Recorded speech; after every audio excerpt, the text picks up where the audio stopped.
Vous savez que vous avez entendu une bonne prédication quand le prédicateur termine et il est passé à l'arrière-plan et Christ est magnifié et exalté. Et c'est ce que le Seigneur a accompli par notre frère là. Je le dis avec une sincérité totale. Cela semble presque être comme une distraction de se lever et de prêcher maintenant. Parce que nous avons contemplé les vérités de la gloire de Jésus-Christ. Et ce sont des choses sur lesquelles nous devrions réellement méditer et les laisser résonner dans nos cœurs. Merci frère. Merci. Nous allons aller devant le Seigneur et demander sa grâce une fois encore. Il a été très bon envers nous ce matin. Demandons encore.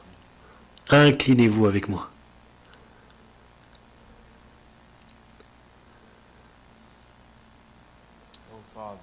Oh Père, dans le nom précieux de Jésus, nous venons. Merci Dieu. Merci de répondre à nos prières faites ce matin pour la prédication de ta parole. Merci d'œuvrer dans mon cœur et j'en suis sûr dans le cœur de nous tous ici. Dieu continue à appliquer ces vérités et à œuvrer au milieu de nous. Père, nous revenons maintenant dans ta parole et nous confessons encore avoir besoin d'aide. Seigneur, nous regarderons un passage que nous avons tous lu ou entendu de multiples fois. Mais pourrais-tu l'empêcher de devenir banal? C'est ce dont nous avons besoin, Dieu, que tu viennes et fasses vivre ta parole, tandis que je m'efforce par ta grâce d'y être fidèle.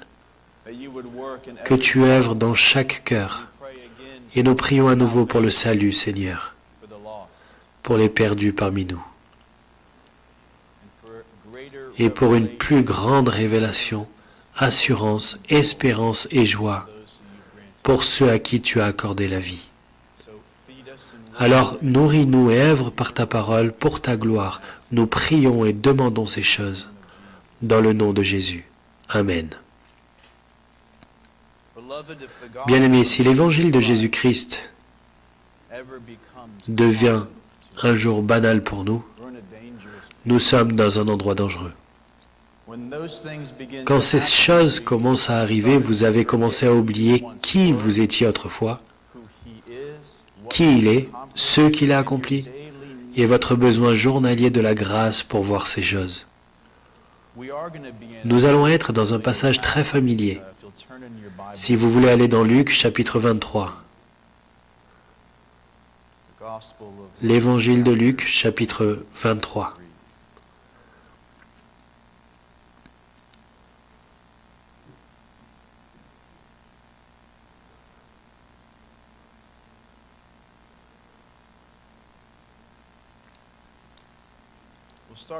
Nous commencerons à lire au verset 26. Nous lirons jusqu'au verset 43. Et ensuite, nous nous concentrerons sur 32 à 43. Suivez avec moi la lecture de la parole de Dieu.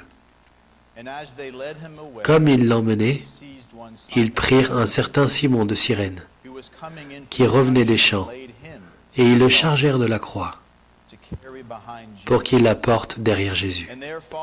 Il était suivi d'une grande multitude de gens du peuple, et de femmes qui se frappaient la poitrine et se lamentaient sur lui. Jésus se retourna vers elle et dit, « Filles de Jérusalem, ne pleurez pas sur moi, mais pleurez sur vous et sur vos enfants. Car voici des jours viendront où l'on dira, heureuses les stériles, heureuses les entrailles qui n'ont point enfanté et les mamelles qui n'ont point allaité. Alors ils se mettront à dire aux montagnes, tombez sur nous, et aux collines, couvrez-nous. Car si l'on fait ces choses au bois vert, qu'arrivera-t-il au bois sec? On conduisait en même temps deux malfaiteurs qui devaient être mis à mort avec Jésus. Lorsqu'ils furent arrivés au lieu appelé Crâne, ils le crucifièrent là, ainsi que les deux malfaiteurs, l'un à droite, l'un à gauche. Jésus dit, « Père, pardonne-leur, car ils ne savent pas ce qu'ils font. » Ils se partagèrent ses vêtements en tirant au sort. Le peuple se tenait là et regardait. Les magistrats se moquaient de Jésus, disant, « Il a sauvé les autres, qu'il se sauve lui-même, s'il est le Christ, l'élu de Dieu. » Les soldats aussi se moquaient de lui, s'approchant et lui présentant du vinaigre. Ils disaient, « Si tu es le roi des Juifs, sauve-toi toi-même. » Il y avait au-dessus de lui cette inscription, « Celui-ci est le roi des Juifs. » L'un des malfaiteurs crucifiés l'injuriait, disant, « N'es-tu pas le Christ? Sauve-toi toi-même et sauve-nous. » Mais l'autre le reprenait et disait, « Ne crains-tu pas Dieu, toi qui subis la même condamnation?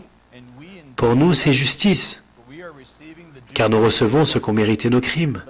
Mais celui-ci n'a rien fait de mal. » Et il dit à Jésus, « Souviens-toi de moi, quand tu viendras dans ton règne. » Jésus lui répondit, « Je te le dis en vérité, aujourd'hui tu seras avec moi dans le paradis. » Ici, dans le récit de Luc, nous avons devant nous 3 croix à Golgotha, au verset 33, connu sous le nom de Crâne.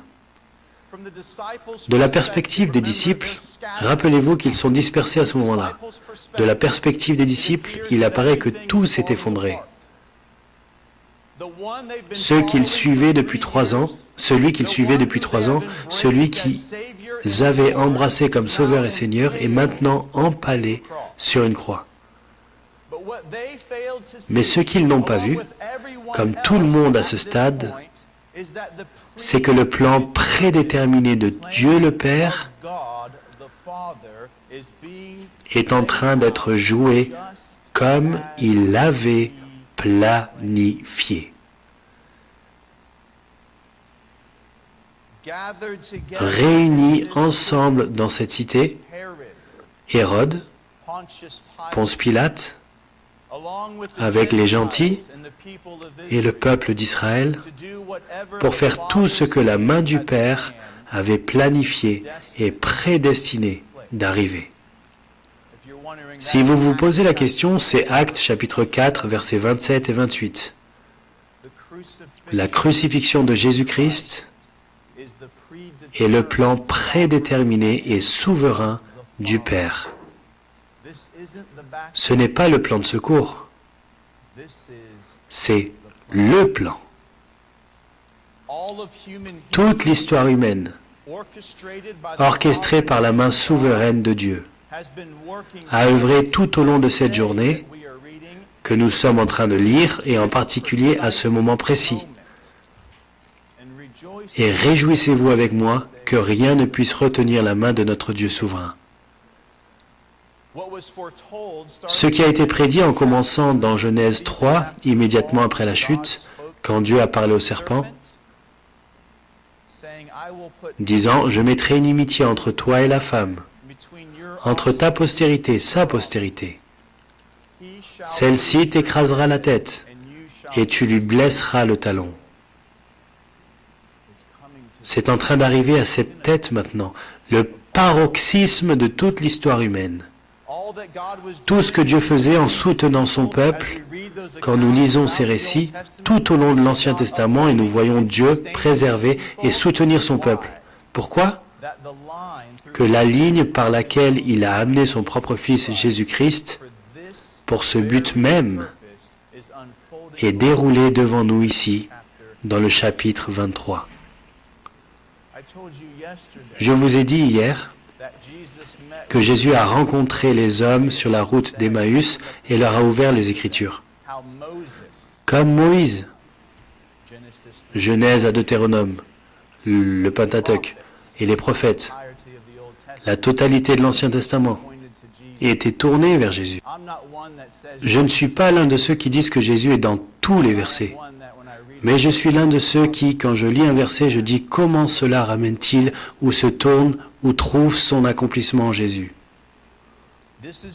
C'est quand Dieu le Père bien-aimé manifestera son amour pour son peuple, par son Fils Jésus-Christ, l'agneau innocent de Dieu, alors que Jésus est compté parmi les transgresseurs, se tenant à l'endroit des criminels. Les péchés du peuple de Jésus seront posés sur lui. Il souffrira et mourra à leur place. Ce que nous désignons comme l'expiation de substitution. La colère de Dieu, comme mon frère vient de le prêcher, sera déversée sur Jésus. Ce ne sont pas les Romains qui expient pour les péchés. Ce n'est pas leur colère. C'est le Père brisant le Fils. C'est la colère de Dieu qui est déversée sur le Fils, qui fera l'expiation pour les péchés de son peuple. La justice sera satisfaite, tandis qu'il endure la colère de son peuple, il meurt de leur mort. Et si nous devions continuer à lire ici, dans l'évangile de Luc, dans le chapitre 24, nous verrions que 3 jours plus tard, Jésus-Christ ressuscite des morts en conquérant le péché et la mort. Et par sa mort, son enterrement et sa résurrection. Il offre le pardon des péchés et la vie éternelle à tous ceux qui se repentiront et placeront leur foi en lui seul. Jésus-Christ accomplit le salut. Il achète le salut. Réfléchissez à ça. Il n'achète pas un salut potentiel. Il l'accomplit.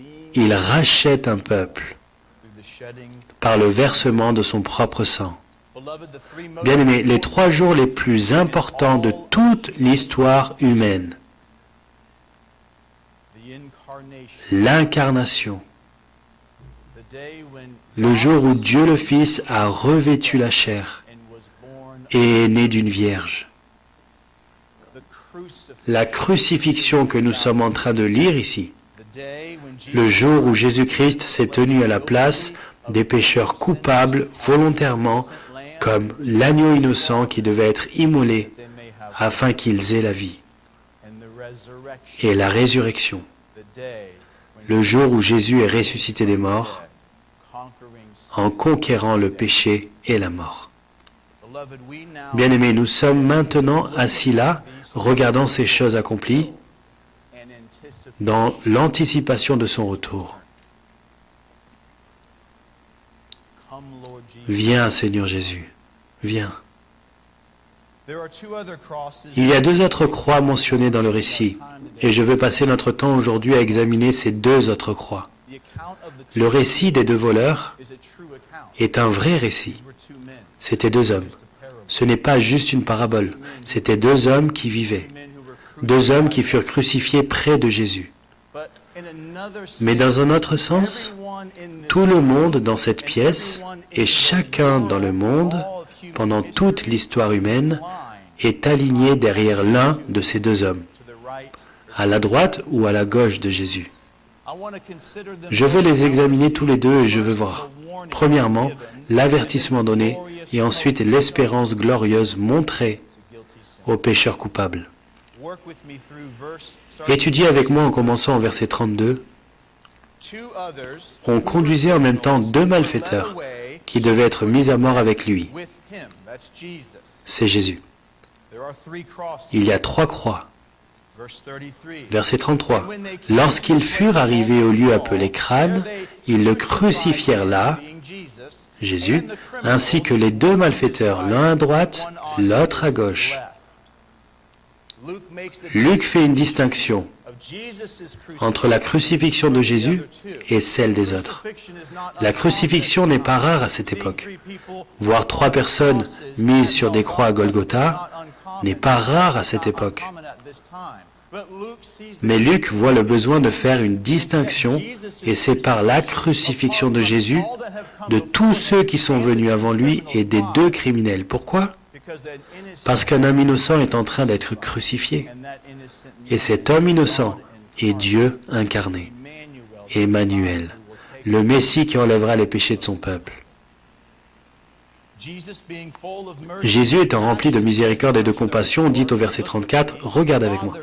Père, pardonne-leur, car ils ne savent pas ce qu'ils font. » Jésus n'implique pas ici l'innocence de ceux qui ont participé à sa crucifixion. Ces personnes sont responsables et coupables.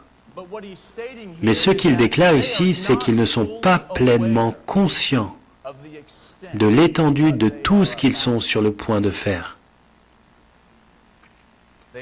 Ils sont coupables, mais sans connaître l'étendue de leurs péchés, et qu'ils sont en train de crucifier le Fils de Dieu. À la fin du verset 34, il est dit « Ils se partagèrent ses vêtements en tirant au sort ». Le frère Mac a mentionné les psaumes messianiques. C'est le psaume 22, verset 19. Un accomplissement dirigé encore vers Jésus-Christ, étant le Messie prophétisé. Ensuite, au verset 35, le peuple se tenait là et regardait. Les magistrats se moquaient de Jésus, disant, « Il a sauvé les autres, qu'il se sauve lui-même, s'il est le Christ. » L'élu de Dieu. Les magistrats se moquent. Les soldats aussi se moquaient de lui. S'approchant, lui présentant du vinaigre, il disait, « Si tu es le roi des Juifs, sauve-toi toi-même. »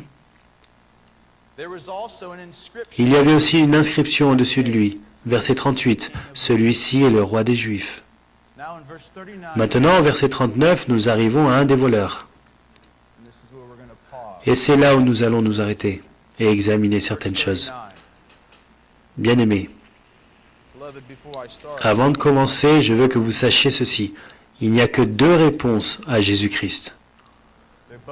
Elles sont toutes les deux devant nous aujourd'hui dans la représentation de ces deux hommes, qui sont de vrais hommes, mais ils sont les représentations des deux réponses à Christ. Chacun dans cette pièce, du plus jeune au plus vieux, est aligné derrière l'un de ces deux hommes, selon la manière dont vous avez répondu à Jésus-Christ. Vous allez dans une de ces deux catégories ici. Verset 39. L'un des malfaiteurs, crucifié, l'injuriait, disant, « N'es-tu pas le Christ? Sauve-toi toi-même et sauve-nous. » Le mot « injurier » ici est traduit dans la New King James « blasphémer », et c'est le vrai mot. Ce malfaiteur blasphémait Jésus. Il signifie injurier, vilipender, dire du mal d'eux. C'est un mot accusatoire. C'est presque comme s'il disait, si tu es le Christ, alors fais quelque chose. Mais sur un ton moqueur, en le blasphémant, ne croyant pas qu'il soit réellement le Christ. Sachez que, bien qu'il dise « si tu es le Christ », sauve-nous et toi,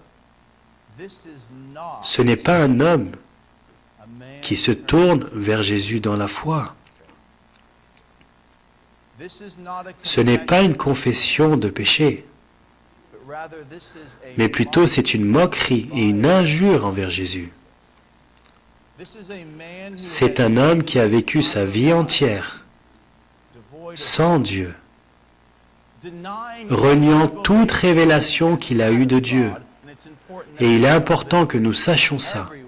Tout le monde a une révélation de Dieu. Certains par la création, en voyant sa puissance divine, et quelle révélation ils ont de Dieu. Paul dit dans Romains qu'il la supprime et la rejette, et commence à adorer la création plutôt que le Créateur. Donc, quelle que soit la révélation que cet homme a eue, maintenant il se tient près de Jésus. Mais peut-être est-ce la première fois, mais il a eu la révélation de Dieu en voyant la création de Dieu.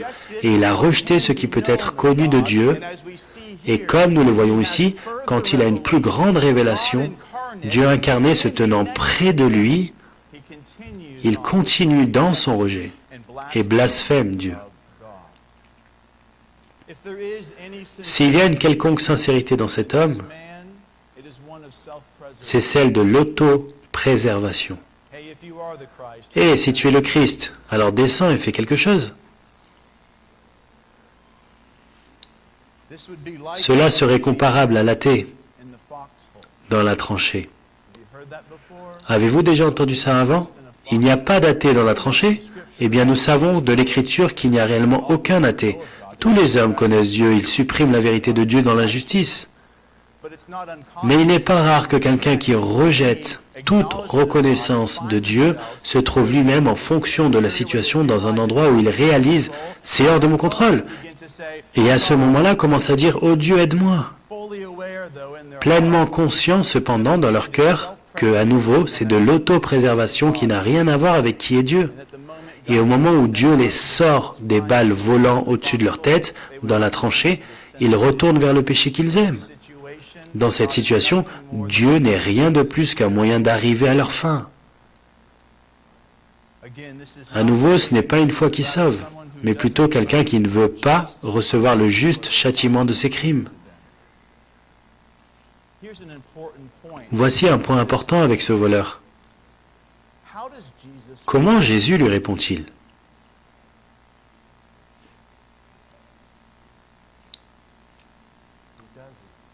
Il ne le fait pas. Il ne répond pas. Cela me rappelle dans Jean 2, je pense, où il est dit que beaucoup crurent en lui, en parlant de Jésus, mais il ne se fiait point à eux. Pourquoi? Il est dit parce qu'il savait lui-même ce qui était dans leur cœur. Vous voyez, Jésus connaît le cœur de tout le monde.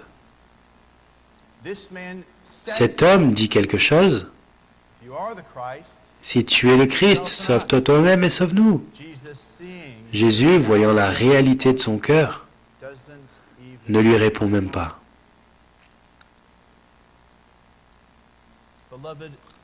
Bien-aimé, quelque chose d'important à retirer de ce texte, c'est très important, que vous soyez sauvés ou pas. Le cœur humain est tellement dépravé, mort dans le péché, que les hommes peuvent se tenir près de Jésus, Dieu incarné, et ne pas se soucier de leur amour du péché et d'eux-mêmes. Peut-être avez-vous entendu des personnes dire des choses comme celle-ci. Eh bien, si Jésus est réel, s'il devait apparaître devant moi maintenant, et peut-être faire certains des miracles que nous avons lus ou entendus dans la Bible, alors je croirais en lui. Non, tu ne croirais pas en lui. Les circonstances n'ont jamais humilié le cœur dépravé en engendrant une repentance authentique. Il n'y a pas de circonstance plus extrême que celle dans laquelle se trouve cet homme maintenant. Il est cloué sur un bois. Dans quelques instants, des soldats vont s'approcher, frapper ses jambes et les briser pour qu'il ne puisse plus respirer. Il a du mal à respirer en ce moment. La mort est imminente. Pourtant, son cœur reste dur, endurci et noir. Il ne veut pas et il est incapable de se détourner du péché qu'il aime. Je le redis, la circonstance n'a jamais engendré la repentance et la foi. La circonstance engendre la tristesse du monde, que nous pouvons lire dans 2 Corinthiens chapitre 7, mais jamais une tristesse sainte menant à la repentance et au salut. J'ai parlé à beaucoup d'hommes qui ont un ministère dans les prisons. Des hommes dans une situation désespérée veulent parler à des personnes. Et souvent, ils vous écouteront, ils vous répondront, ils vous feront des professions orales. Mais il s'avère que ce n'est qu'une tristesse mondaine, une humilité de circonstance qui n'atteint jamais une repentance authentique du péché. Pourquoi? Parce que les circonstances extrêmes n'ont jamais converti le cœur d'un homme. Jamais.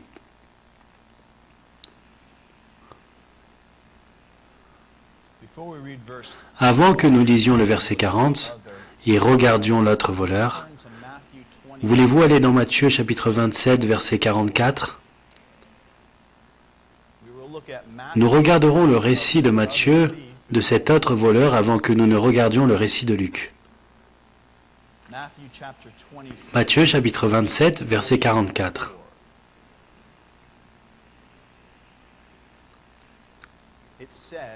Il est dit, les brigands, pluriel, crucifiés avec lui, Jésus, l'insultaient de la même manière. Brigands, pluriel. Je veux faire remarquer que les brigands, les malfaiteurs, pluriel, les deux, insultent Jésus dans le récit de Matthieu. Vous avez lu l'histoire de Luc. Vous savez ce qui va arriver ici. Donc nous devons poser la question avant que nous n'allions plus loin. Avons-nous une contradiction dans l'Écriture ? Matthieu dit que les brigands l'insultent et termine son récit ici. Luc va nous dire qu'un seul l'insulte. Avons-nous une contradiction ? Non. Ce que vous avez, ce sont deux perspectives différentes, deux points différents, deux buts différents qui sont écrits. Matthieu observe à un moment, quand ils sont sur la croix, il voit les deux brigands, les malfaiteurs insultant et blasphémant Jésus. Ils le font tous les deux. Luc reprend un moment différent alors qu'ils sont sur la croix. Il observe que ce brigand, ce malfaiteur, blasphème Jésus. Mais il reprend maintenant ce que l'autre malfaiteur est en train de faire. Donc, si vous retournez dans Luc 23, verset 40, mais l'autre le reprenait, le premier malfaiteur, et disait, ne crains-tu pas Dieu, toi qui subis la même condamnation? Pour nous, c'est justice, car nous recevons ce qu'ont mérité nos crimes. Mais celui-ci n'a rien fait de mal. Celui-ci n'a rien fait de mal. Arrêtez un moment.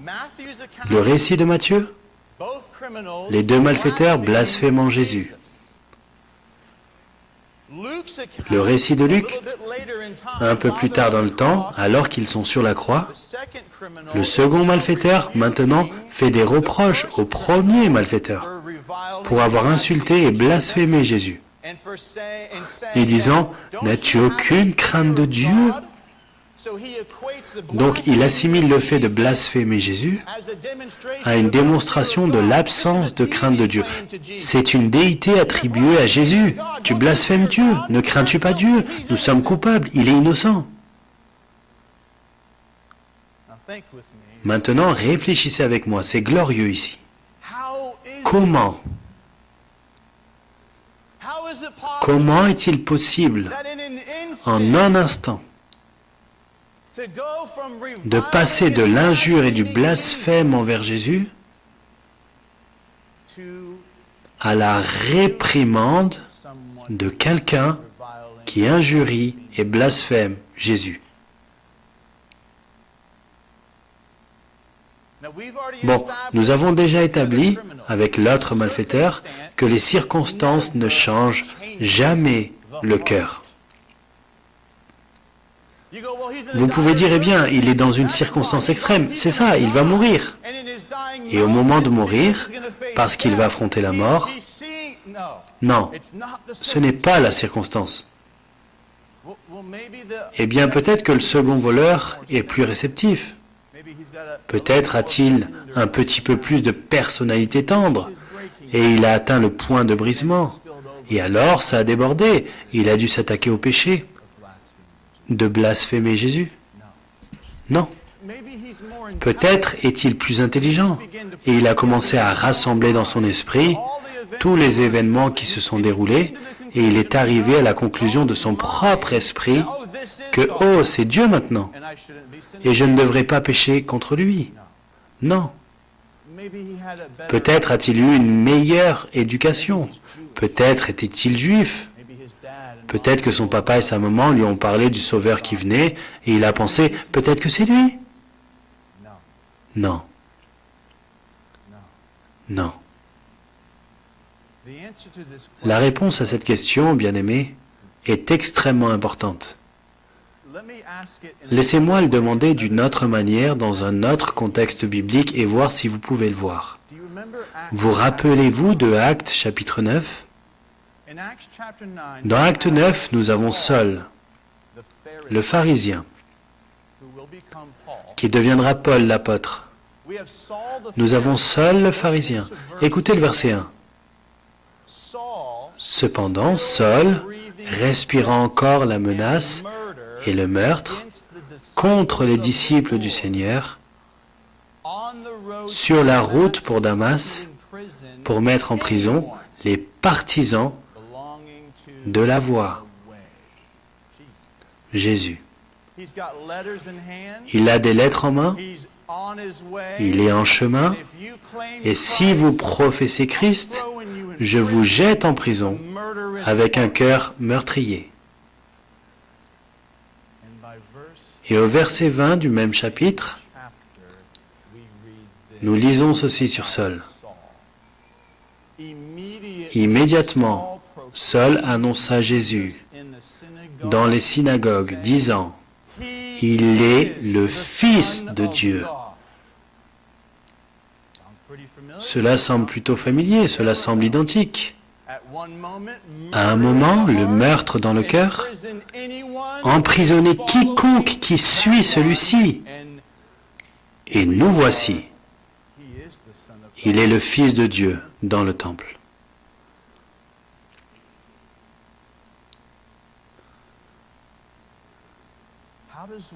Comment quelqu'un va-t-il d'ici à là? Cela me semble être comme un changement de mentalité, menant à un changement de direction dans le comportement. Nous appelons ce mot repentance. Le second voleur, à nouveau, passe de l'injure envers Jésus avec l'autre voleur et en un instant dit « Ne crains-tu pas Dieu ?» Mais ce n'est pas tout ce qu'il a dit.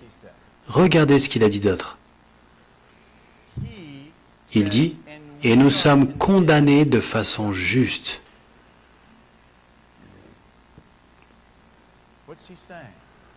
Que dit-il? Il est d'accord avec Dieu en ce qui concerne son péché. Nous appelons ça la confession. Je suis coupable. Il a arrêté de trouver des excuses et de minimiser son péché. Il ne blâme plus qui que ce soit d'autre pour son péché.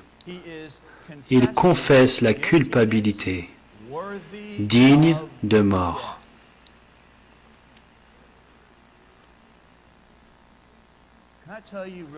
Puis-je vous le dire rapidement, une des vérités les plus libératrices de l'Évangile est que vous pouvez arrêter de dire à quel point vous étiez mauvais et à quel point vous luttez encore. Parce que ce que c'est réellement, c'est l'incrédulité dans la suffisance et la grâce de Jésus-Christ. Les chrétiens n'ont plus besoin de faire semblant. Je vais vous dire, il y a encore beaucoup de faux semblants dans l'Assemblée. Et enraciné dedans se trouve l'incrédulité dans l'Évangile.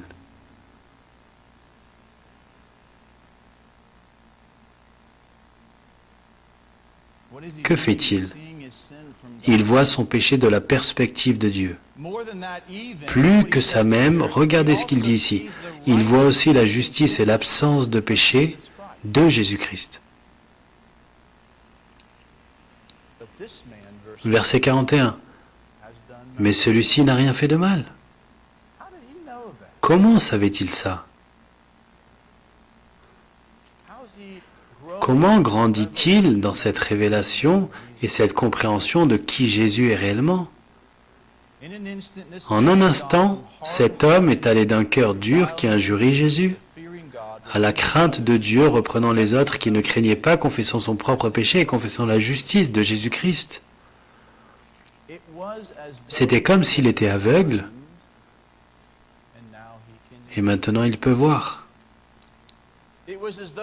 C'était comme s'il était mort, mais maintenant il est vivant, spirituellement parlant. J'ai pensé à ça la nuit dernière, et j'ai pensé, ne chantons-nous pas un cantique comme celui-là? Grâce incroyable, comme le son est doux, qui a sauvé un misérable comme moi. J'étais perdu autrefois, mais maintenant j'ai été trouvé. Était aveugle, mais maintenant je vois. Qu'est-ce qui a permis au misérable d'être sauvé? La grâce incroyable. Qu'est-ce qui a permis au perdu d'être trouvé? La grâce incroyable. Et ne manquez pas la dernière partie. Qu'est-ce qui a permis à l'aveugle de voir? La grâce incroyable. Vous savez ce que cela nous enseigne, bien-aimés? La grâce n'est pas seulement ce qui nous sauve du châtiment de notre péché, mais la grâce est ce qui nous éveille pour voir notre péché et contempler le Sauveur. Et la grâce est ce qui nous donne la foi pour croire et recevoir le pardon. Tout à la gloire de Dieu. Qu'est-il arrivé à cet homme? Vous vous rappelez dans 1 Corinthiens chapitre 2 verset 14, quand Paul dit « L'homme naturel n'accepte pas les choses de l'Esprit de Dieu, parce que c'est spirituellement qu'on en juge. Il dit que c'est une folie pour lui. Il n'est pas capable de les comprendre, parce qu'elles sont discernées spirituellement. » Qu'enseigne Paul?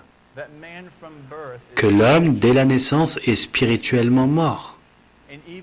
Et même si Jésus-Christ est venu, est mort et est ressuscité, et même s'il y a une offre de pardon pour tous ceux qui se repentiront et croiront, l'homme est tellement mort dans son péché, il ne voit pas son péché pour ce qu'il est. Et il ne voit pas Christ pour qui il est. Le rôle du Saint-Esprit est de nous orienter vers Christ. Et l'homme, totalement mort dans son péché, ne peut pas contempler ces choses. Il ne peut pas les comprendre. Il en est incapable et il ne veut pas. Nous avons besoin de la grâce du Saint-Esprit pour voir ces choses. Qu'est-il arrivé à cet homme? Il est né de nouveau. Il est né de nouveau. Puis-je vous dire ceci, les saints? Votre témoignage, même si vous ne pouvez peut-être pas déterminer l'heure ou le jour, est exactement le même. À un moment, vous aimiez le péché et minimisiez le péché et justifiez le péché et étiez aveugle à l'offense du péché envers un Dieu saint. Et ensuite, un jour, le péché que vous aimiez autrefois, vous le détestiez maintenant. Le Dieu que vous blasphémiez autrefois, par la parole et par votre vie, vous êtes maintenant attiré et vous l'aimez. Quand Dieu donne la vie spirituelle, bien-aimé, il nous attire à lui par son Fils Jésus-Christ. Nous sommes éveillés par l'Esprit, nous recevons des yeux pour voir notre péché et notre besoin de Jésus et de sa suffisance. Et c'est exactement ce que nous voyons ici. Ce voleur se tourne maintenant vers Jésus dans la foi. Regardez le verset 42. Et il dit à Jésus, « Souviens-toi de moi quand tu viendras dans ton règne. » Que dit-il? Il reconnaît que le royaume du ciel appartient à qui? À Jésus. C'est ton royaume. Pas seulement ça, que dit-il? Il croit que Jésus peut et veut se souvenir de lui. Bon, il a admis sa culpabilité. Et il ne l'a pas minimisé. Je suis digne de mort. Et il se tourne vers Jésus et il dit, « Souviens-toi de moi. » Il a la foi. Il croit qu'un pécheur coupable comme moi peut encore entrer par lui. C'est ce que nous appelons la foi. Se tourner vers Jésus pour le pardon des péchés et la vie éternelle. Il est très important de ne pas se contenter de discuter de la doctrine, mais pour la gloire de Dieu, de remarquer l'ordre des événements. C'est important ici. Le voleur ne croyait pas, a mis sa foi en Jésus et ensuite est devenu vivant, spirituellement parlant. Au contraire, il a été rendu vivant par la grâce de Dieu, par l'intermédiaire du Saint-Esprit, et a reçu la foi et ensuite il a cru.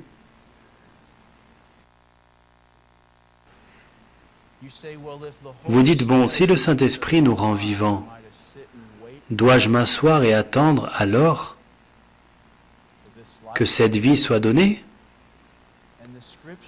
Et les Écritures donnent un seul commandement à la personne qui ne croit pas. La Bible ne vous dit jamais de demander à naître de nouveau. Savez-vous ça? Elle dit que vous devez naître de nouveau. Mais elle ne dit pas de demander à naître de nouveau. Les Écritures vous donnent un commandement. Repentez-vous et croyez. Repentez-vous et croyez. Vous dites, bon, comment saurais-je si je suis vivant? Avez-vous vu votre péché? Pas toute l'étendue, mais vous en avez été rendu conscient. Et avez-vous Jésus comme étant capable et voulant et suffisant pour vous sauver? Si la réponse est oui, alors venez dans la foi et recevez le pardon du péché. Jésus n'a pas répondu au premier voleur, n'est-ce pas? Et au second? Regardez le verset 43. Probablement le verset qui donne le plus d'espoir dans toute la Bible pour les pécheurs coupables, comme vous et moi étions ou sommes. Jésus lui répondit, « Je te le dis en vérité, aujourd'hui, tu seras avec moi dans le paradis. » L'audace d'une telle déclaration. Ce n'est pas juste, non? Il a vécu toute sa vie jusqu'à son dernier soupir dans un rejet complet et total de Dieu. C'est l'un des pires, des pires.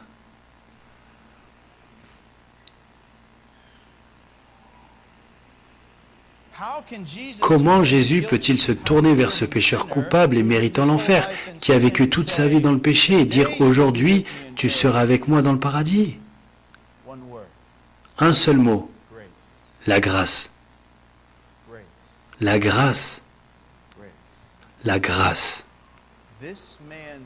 La foi de cet homme démontrée en se tournant vers Jésus et en disant « Souviens-toi de moi quand tu viendras dans ton règne », a été comptée à cet homme comme une justice.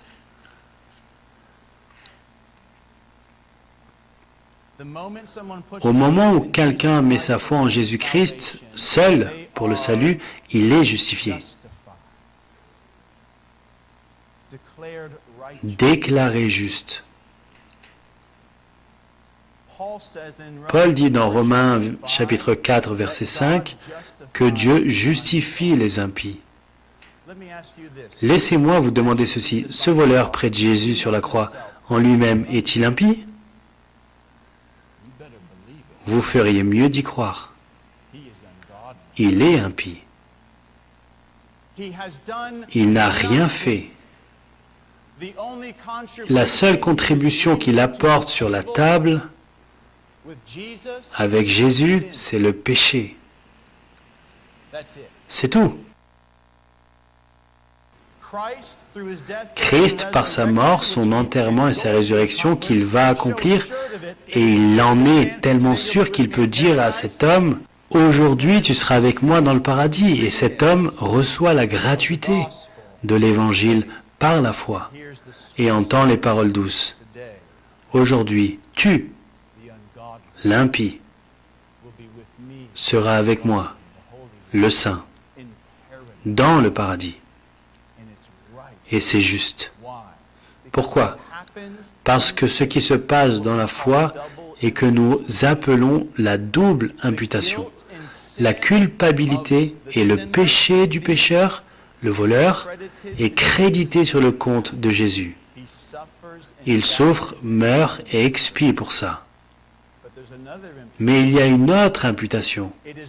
C'est la justice de Jésus-Christ. L'accomplissement de l'observation de la loi de Dieu est alors crédité en retour sur le compte du voleur. Il était dans le négatif et s'est effacé par le sang de Jésus-Christ. Mais il va dans un positif parfait par l'imputation de la justice de Christ sur lui. Donc Dieu et Jésus ici peuvent regarder celui qui est impie en lui-même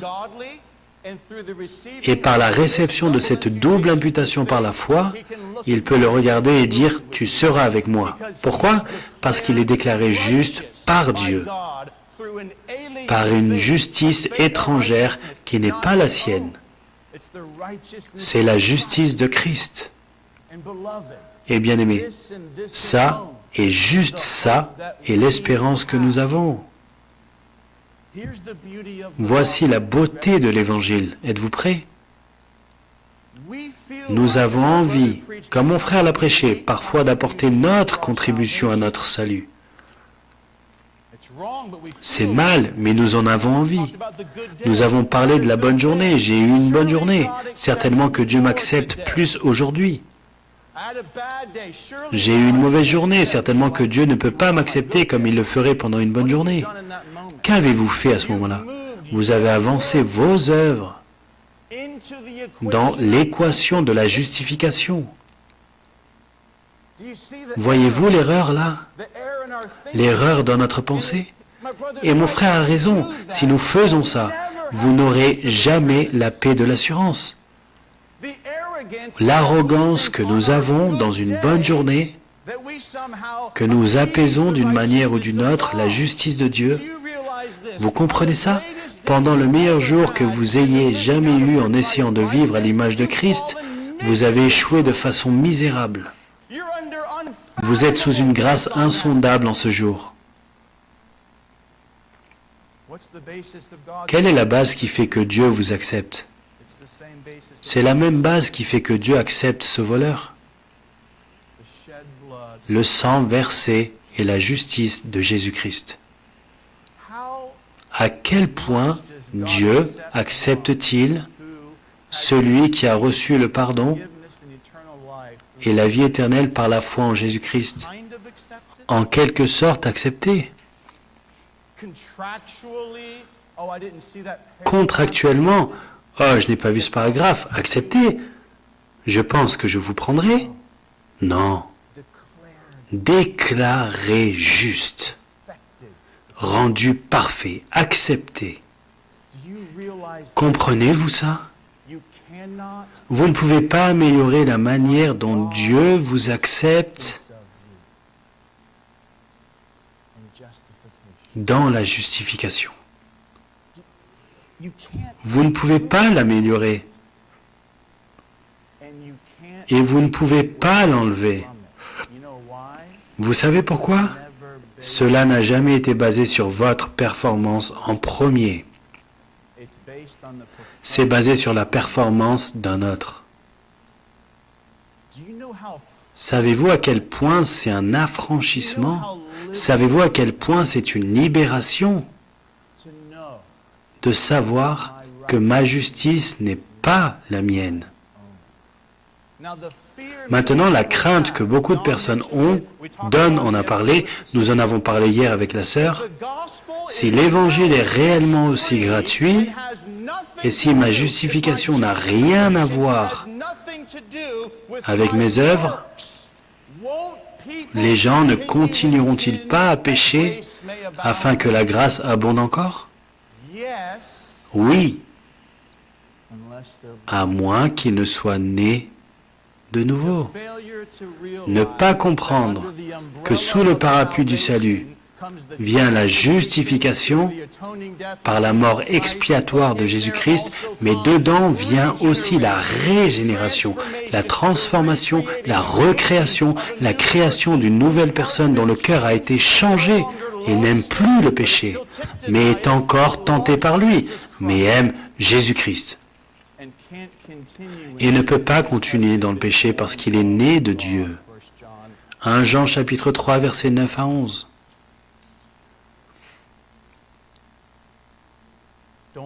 N'ayez jamais peur de parler, de proclamer, d'annoncer, de crier la gratuité de la justification par la foi en Jésus-Christ. Si par peur qu'ils le prennent et courent avec dans le péché, vous allez souiller l'Évangile. Nous avons envie peut-être de devoir ajouter quelque chose à cette œuvre, où ils vont courir dans le péché. Non. Non.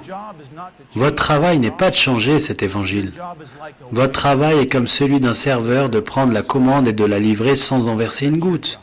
C'est notre travail, c'est votre travail. Et quand le Saint-Esprit vient, comme nous le voyons avec ce voleur sur la croix, et change les cœurs, il les éveille au péché, et leur accorde la foi, et ils la reçoivent, et ils sont déclarés justes.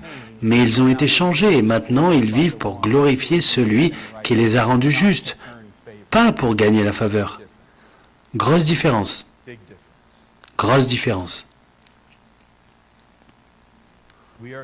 Nous sommes sauvés totalement par la grâce.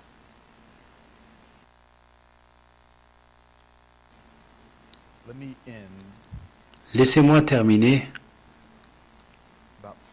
avec environ 3 ou 4 exhortations maintenant. Bien que vous ne puissiez peut-être pas vous rappeler l'heure ou le jour où vous vous êtes repenti et avez cru, vous devez savoir que c'est parce que Dieu vous a fait naître de nouveau. Vous dites, pourquoi est-ce aussi important? Parce que j'écoute tant de personnes donner leur témoignage et ce n'est pas mal de mentionner vos circonstances dans votre témoignage. Dieu nous sauve souvent dans des circonstances très difficiles. Mais ne rendez jamais gloire à vos circonstances. Rendez gloire là où la gloire est due. Vous avez peut-être perdu votre travail, vous avez peut-être perdu votre femme, votre mari, vos enfants, vous avez peut-être couché dans un caniveau, ok. Mais cela n'a jamais changé le cœur de qui que ce soit. C'est la grâce de Dieu par le Saint-Esprit, dans cette situation qui vous éveille à votre péché, à votre besoin d'un sauveur et la suffisance de Jésus. Donc faites attention dans votre témoignage. Parlez des circonstances, amen. Mais rendez gloire à Dieu pour son œuvre de régénération dans votre cœur. Certains d'entre nous sont tombés dans l'incrédulité, peut-être à cause de vous-même, ou d'un membre de la famille non sauvé, ou un ami. Juste l'autre jour, j'étais en train de prier avec ma femme et j'ai confessé au Seigneur que j'avais arrêté de prier pour un des membres non sauvés de ma famille. J'avais presque l'impression qu'il était allé trop loin, au-delà de la grâce de Dieu. Et on m'a rappelé que la grâce de Dieu coule plus profondément que n'importe lequel de nos péchés. Et j'ai commencé à prier dans la foi pour que Dieu le sauve, comme il a fait avec ce voleur à son dernier soupir sur la croix. N'arrêtez pas de prier pour les membres non sauvés de la famille. Et peut-être pensez-vous que vous êtes allé si loin que Dieu ne pourrait pas vous sauver. Mais quel témoignage nous avons de la grâce salvatrice de Jésus-Christ? Un avertissement. Bien que Dieu ait sauvé le voleur au moment de sa mort, littéralement à son dernier soupir, c'est le seul récit dans l'Écriture que nous ayons sur ce que nous pourrions appeler une conversion sur le lit de mort. Présumez que je serai bien avec Dieu un jour est mal. Parce que ce dont vous avertit la Bible, c'est la dureté du péché et l'endurcissement du cœur. Dire, comme le voleur, J'attendrai jusqu'à ce que j'ai vécu ma vie de péché dans ce monde et ensuite je me tournerai vers Dieu juste avant de mourir, comme le voleur. Et je vous avertirai et vous dirai, ne présumez pas, parce que nous avons un seul exemple dans l'Écriture. C'est donner de l'espoir quand vous êtes assis près d'un être cher qui a rejeté Dieu toute sa vie, et vous vous tournez ici et dites, repens-toi, crois, et tu seras sauvé. Mais présumer de la conversion sur le lit de mort est une mauvaise compréhension de ce texte. Enfin, et mon frère a prêché sur ça, donc je vais essayer de ne pas le faire, il a fait un meilleur travail. Moi aussi, je vois tant de chrétiens errants, sans assurance. Et une des plus grandes preuves est celle-ci. Ils n'ont pas de joie dans leur vie.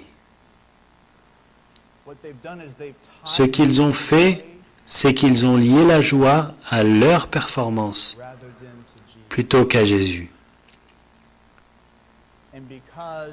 Et parce que le plus grand jour que nous aurons jamais est un échec et a besoin de la grâce, ils manquent de joie quotidiennement parce qu'ils voient leurs péchés et voient qu'ils ne sont pas à la hauteur, même comme un chrétien né de nouveau. Bien-aimés, notre joie devrait être liée au Sauveur ressuscité, qui est assis à la droite du Père, comme notre avocat. C'est la source de ma joie. Vous dites, encore, cela ne me fera-t-il pas à ne pas m'inquiéter de ma croissance dans la sainteté? Non, parce que quand vous voyez l'amour de Dieu en Christ envers nous quotidiennement, encore et encore, vous êtes contraint de cesser de vivre pour vous-même et de commencer à vivre pour lui. Une révélation de l'Évangile produit la sainteté. La grâce, Tite nous dit, produit la sainteté, en apportant le salut et en leur enseignant à renoncer à l'impiété. Qu'est-ce qui amène ça au peuple? La grâce. La grâce. Notre joie est liée à l'œuvre accomplie de Christ, pas à notre performance. Prions.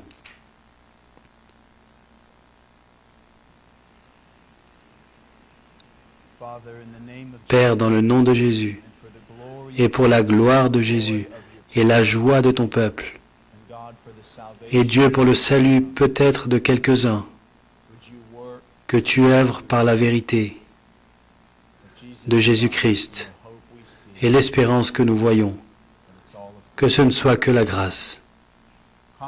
Accomplis les buts dans le cœur de chacun. Nous demandons et prions dans le nom de Christ. Amen.